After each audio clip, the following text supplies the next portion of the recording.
ضرور ہے نا, اور ہم اس میں پڑھتے بھی اگر درود کے لیے اللہم صلی علی محمد کہتے ہیں اور سلام کی جگہ یا نبی سلام علیہ, وہ درود ہوا, یہ سلام ہوا.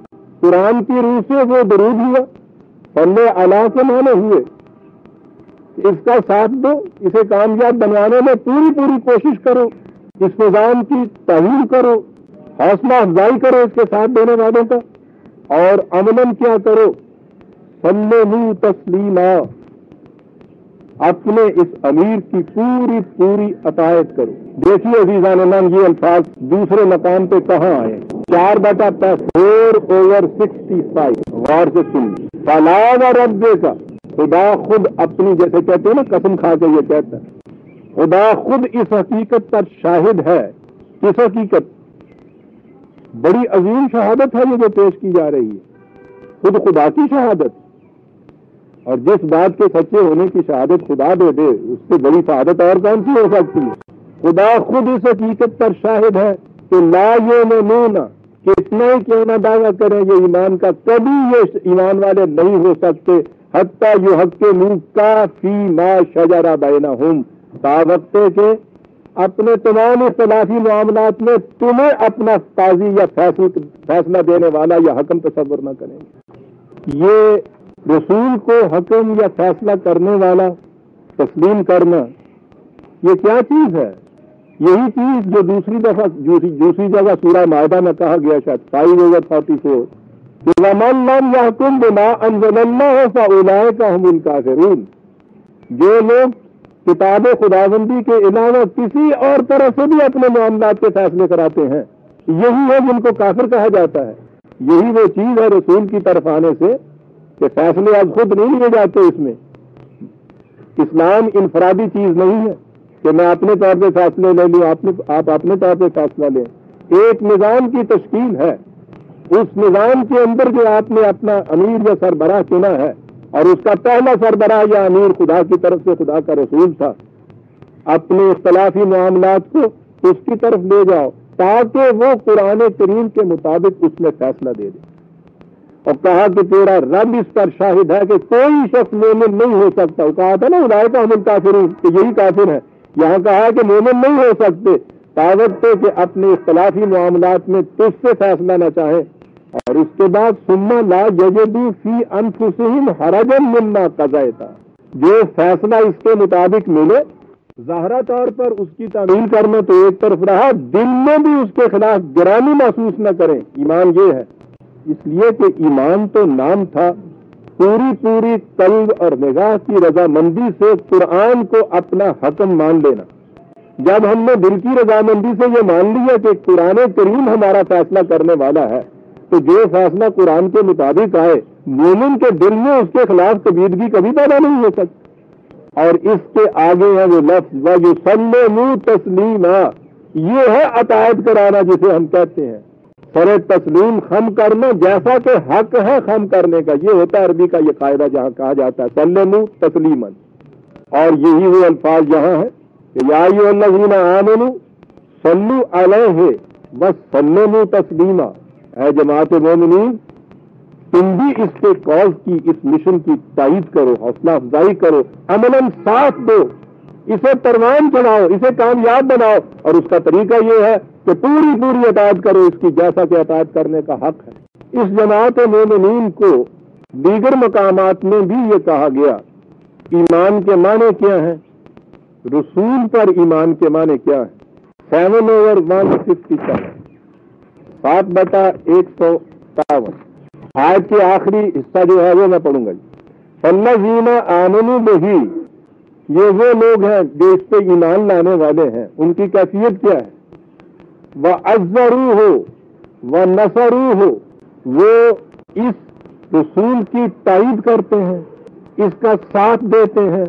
وَنَصَرُوهُ, اور اس کی مدد کرتے ہیں, اس مشن کی کامیابی میں اس کی تائید کرتے ہیں, تعظیم کرتے ہیں, اس کی مدد کرتے ہیں. اور بات پھر واضح کر دی کہ یہ تعظیم کیا ہے. یہ کیا اتنا ہی ہے کہ حضور کا اس میں گرانی کان میں پڑے تو ہم انگوٹھوں کو چوم لیں؟ کہا نہیں, آؤ تمہیں بتائیں کہ یہ توقیر اور یہ نصرت دینا, مدد دینا ہے کیا. وَاتَّبَعُوا النُّورَ الَّذِي أُنزِلَ مَعَهُ، اس کے ساتھ جو ہم نے یہ روشن کتاب نازل کی ہے اس کا اتباع کرتے ہیں، وہ اس کے اتباع سے در حقیقت رسول کی مدد ہوتی ہے۔